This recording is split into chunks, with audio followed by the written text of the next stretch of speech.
अस्सलाम वालेकुम देश परदेस वारनि पहिरीं प्यारनि खे। अचानक ॻोठ में रड़ूं पइजी वियूं ऐं हर मां चवणु लॻो यहाँ से घोड़ा मूंखे नांग थो खाए, यहाँ से घोड़ा मूंखे नांग थो खाए। सभु ॻोठाणा निकिरी पिया ॾिसनि त रड़ूं किथे आहिनि हिक ॿिए खे सॾु कयूं। राति जा 2-3 पिया थियनि।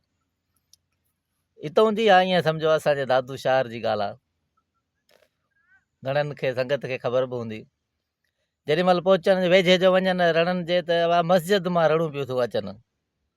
मस्जिद में त मौलवी निमाज़ पढ़ंदा आहिनि, हीअ दाहूं रड़ूं छो आहिनि, छा थो खाए। वञी जो ॾिसनि त हरमा जे कुल्हे ते बैटरी आहे ऐं बीठो आहे गले जे अंदरूं मस्जिद जे ऐं रड़ूं पियो थो करे। ॾे ख़बर छा आहे छा थो करीं तूं? चए बैटरी चुरायां पियो मां। ऐं जीअं ॿाहिरि निकिरण जी कोशिशि कई त वॾो कारो नाग हिते गले ते अची बीही रहियो।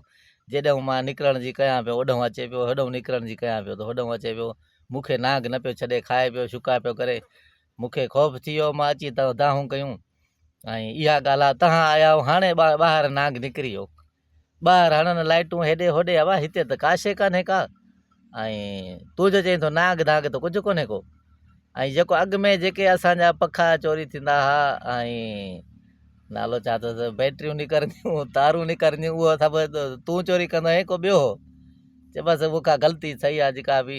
मां तव्हां खां माफ़ी थो घुरां सॼे ॻोठ वारनि खे ऐं रड़ूं पियो कयां, नाग मूंखे न पियो छॾे।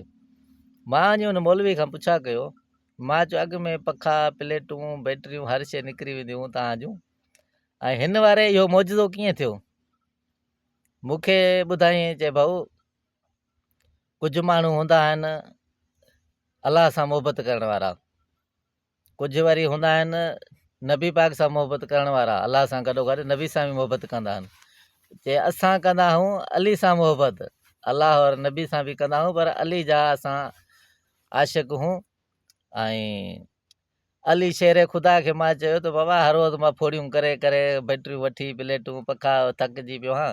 अली अली करे चए मां बैटरी रखी, मां चयो हाणे मुंहिंजी बैटरी हितां चोरी थई मस्जिद मां, त पोइ मां ईअं ई आज़ान ॾींदुसि, ईअं ई निमाज़ पढ़ंदासीं, ख़ुतबो बि ईअं ई कंदासीं बग़ैर लाउट जे, बग़ैर बैटरियुनि जे। ऐं हाणे असांजी बैटरी वई त शेर ख़ुदा असां पोइ ॿी कोन वठी था सघूं, रोज़ु रोज़ु ख़र्चु करे करे थकी पिया आहियूं। मां अली जो नारो हणी ऐं पोइ अची बैटरी मां हिते रखी ऐं सदा कई अली शेर ख़ुदा खे।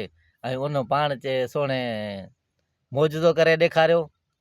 हूअं त करे वेंदो हो सनी थुली चोरी, त पकड़बो कोन हो। हिन वारे त ही नाग अॻियां अची बीठसि ऐं तो पाण सॼे ॻोठ खे ख़बर आहे त कीअं रड़ूं पियो करे ऐं ईअं खुआरे बदनाम थियो। कुझु दोस्त आहिनि अहिड़ा जेको मस्जिद जे अलाह जे घर खां बि नथा मुड़नि। वधीक अलाह भलाई कंदो। सॼी संगत खे अस्सलाम वालेकुम। अगरि को नाराज़ थियो हुजे त हुनजे लाइ असां सॉरी कयूं था, पर जेका हक़ीक़त आहे मां उहा ई तव्हांजे अॻियां पेश कंदो आहियां। बाक़ी अणघड़ियूं ॻाल्हियूं कोन कंदो आहियां तव्हां सां।